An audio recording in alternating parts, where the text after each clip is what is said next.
पहलगाम के पीछे शांति का संदेश। पहलगाम में टेररिस्ट ने 26 टूरिस्ट को मार दिया, लेकिन मोदी जी आप भी हिंसा पर उतर आए। आप पाकिस्तान से पंगा ले रहे हो। पहले तो ऑपरेशन सिंदूर करके एक साथ 9 ठिकाने नष्ट कर दिए, वो भी आधी रात में, बिना भागने का मौका दिए।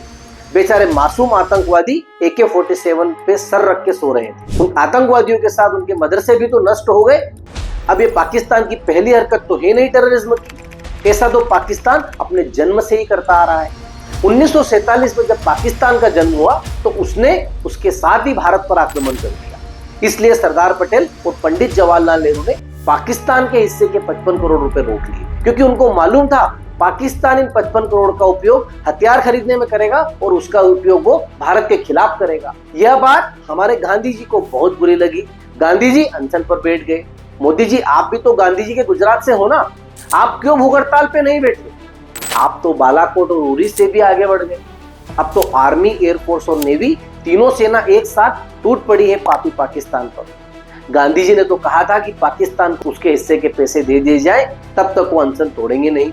और जब भारत सरकार गांधी के आगे झुक गई, नेहरू और पटेल को 55 करोड़ रुपए देने पर राजी हो गए और भेजना भी चालू कर दिया, तब जाकर गांधी जी ने 18 जनवरी 1948 को अपना अनशन तोड़ा।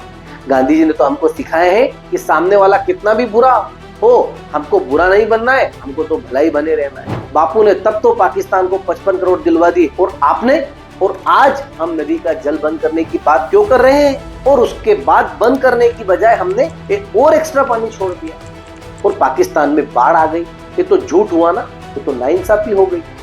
पाकिस्तान और पाकिस्तान प्रेरित टेररिस्ट कुछ भी करते रहेंगे, हमें तो अपना धर्म नहीं छोड़ना चाहिए। हमारा तो धर्म है प्रेम, शांति, अहिंसा और परमार्थ का। इसके बाद मोदी जी ने यह भी कह दिया कि वो पाकिस्तानी नागरिक जो बरसों से यहाँ रह रहे हैं वो देश छोड़कर चले गए। अब कोई पाकिस्तानी भारत में 16-17 साल से रह रहा है, उन्होंने आधार कार्ड, वोटर ID भी बनवा लिया। अभी तक मोदी जी आप सो रहे थे क्या? अभी तक इन पाकिस्तानियों को यहाँ रहने क्यों दे रहे हैं? वैसे दुश्मन से दिलदारी, दरियादिली करना और अपनी पीठ में खंजर खाना हमारी पुरानी आदत है। नेहरू जी ने चीनियों के साथ खूब सफेद कबूतर उड़ाए और चीनी ने 1962 में भारत की हजारों वर्ग किलोमीटर भूमि पर कब्जा कर लिया। 1999 में अटल जी ने बस डिप्लोमेसी करी, बस में बैठकर लाहौर पहुंच गए। नवाज शरीफ ने बदले में कारगिल की पहाड़ियों पर आतंकवादी और अपने सैनिक बिठा दिए। हजारों भारतीय सैनिकों को अपनी जान की बाजी लगाकर अपनी जमीन छुड़वाना पड़ी। 2014 में मोदी जी प्रधानमंत्री बने तो नवाज शरीफ को विशेष निमंत्रण से नवाजा गया और उसके बाद सरप्राइज विजिट पर पापी शरीफ से मिलने पाकिस्तान पहुंच गए। और उसके बाद क्या हुआ आप जानते ही हैं। अटल जी, मोदी जी जो बात नहीं समझा सके वो विक्की कौशल को जाकर बताना पड़ी, साथ में 36 कमांडो को भी जाना पड़ा। खैर आपने उरी मूवी तो देखी होगी। प्यारे पाकिस्तानी बेचारे मवाद खान, राहत फतेह अली खान, अदनान सामी एक्सेट्रा एक्सेट्रा भारत में पैसा कमा के पाकिस्तान ले जा रहे, तो क्या आफत आ गई? पाकिस्तान के पास पैसे की कमी थोड़ी ना है, उसके पास तो अमेरिका से पैसा, F-16 फाइटर जेट आते ही रहते हैं। आटा शक्कर नहीं आता वो बात अलग है। पाकिस्तान टेररिज्म का पोषण कर रहा है, उसने तालिबान को बनवाया, दाऊद इब्राहिम को पनाह दी। इसका मतलब यह थोड़ी कि पाकिस्तान का हर नागरिक हिंसा चाहता है। करोड़ों पाकिस्तानी में से 10-20 हजार ऐसे भी तो हो सकते हैं जो शांति के उपासक हो। न्याय का सिद्धांत यह कहता है कि 99 अपराधी छूट जाए तो चलेगा, एक भी निरपराध को सजा नहीं होना चाहिए। तो ऐसे 1-2% शांतिप्रिय पाकिस्तानी को सजा हो जाए तो यह तो न्याय शास्त्र का उल्लंघन हो जाएगा ना। क्या हमारे जैसे महान देश को यह शोभा देता है? सरकार के बाद इस बेरहमी से मारा है। अब तो जनता भी नाराजगी पर उतर आई। ये आतंकवादी खच्चर वालों के भेष में 2-3 दिनों से वहीं घूम रहे थे। यहाँ भेड़ बकरी वाले ने ही आतंकवादियों को रास्ता दिखाया था। यह सारी बातें माने सही भी हो तो भी सारे के सारे कश्मीरी थोड़ी आतंकवादियों से मिले हुए हैं। 1 या 2% कश्मीरी ऐसे भी तो हो सकते हैं जो आतंकवादियों से मिले हुए ना हो। फिर हर कश्मीरी से नाराज होना जरूरी थोड़ी है, जायज थोड़ी है। कश्मीरी स्टूडेंट जो भारत सरकार की सब्सिडी के आधार पर भारत में पढ़ रहे हैं, अर्थात हमारे टैक्स के पैसे से ही पढ़ रहे हैं, उनसे नाराज क्यों हो? उन लाखों कश्मीरी स्टूडेंट में से 10-20 देशभक्त भी तो हो सकते हैं। 10-20 देशभक्त भी तो पीछे जाएंगे लाखों गद्दारों के बीच में। और हमारी सरकार ने तो आतंकवादियों के घर तोड़ दिए। ये कौन सी बात हुई भाई? कोर्ट में मुकदमा चलाए बिना आपने उनका घर तोड़ दिया। पहले सेशन कोर्ट जाए, मुकदमा चलाएं, फिर हाई कोर्ट में चलाइए, फिर सुप्रीम कोर्ट में चलाइए, चाहे 7-8 साल लग जाए, उसके बाद कोई कदम उठाइए। आतंकवादियों के घर में आतंकवादियों के रिश्तेदार भी तो रहते हैं, भविष्य के आतंकवादी भी तो रहते हैं।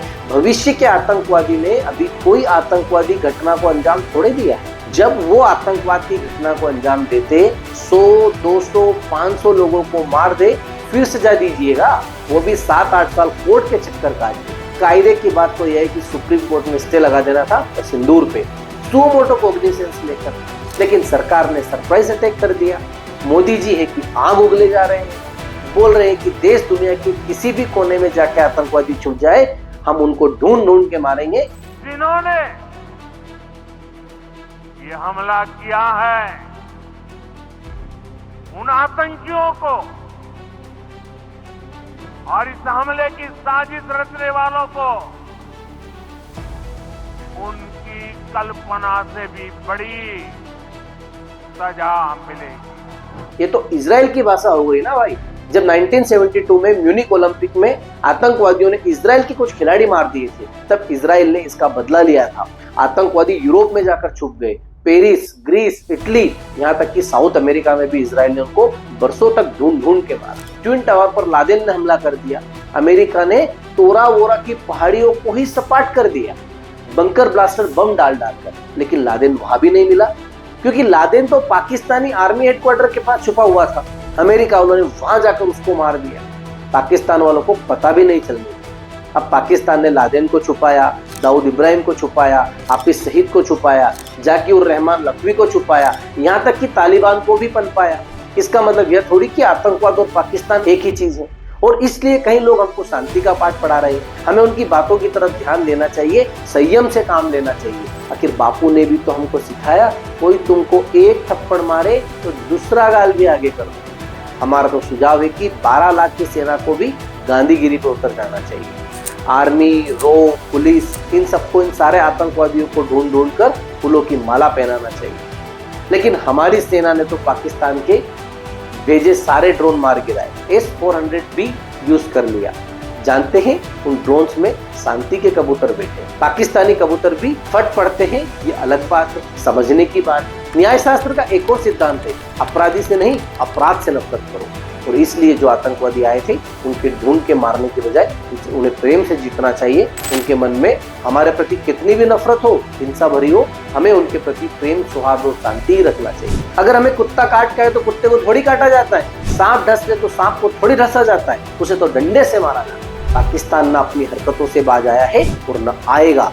पाकिस्तान हिंसा और षड्यंत्र का रास्ता नहीं छोड़ता, तो भारत उसे हिंसा करने लायक क्यों छोड़े? हिंसक हाथों को उठने से पहले ही काट क्यों नहीं दिया जाए? पाकिस्तान को उसी की भाषा में जवाब देना चाहिए, क्योंकि पाकिस्तान सीधी भाषा न कभी समझा है और न कभी समझेगा। और भी ऐसे वीडियो के लिए हमें लाइक, शेयर और सब्सक्राइब कीजिए, और वीडियो अच्छा लगे तो कमेंट में जरूर बताइए।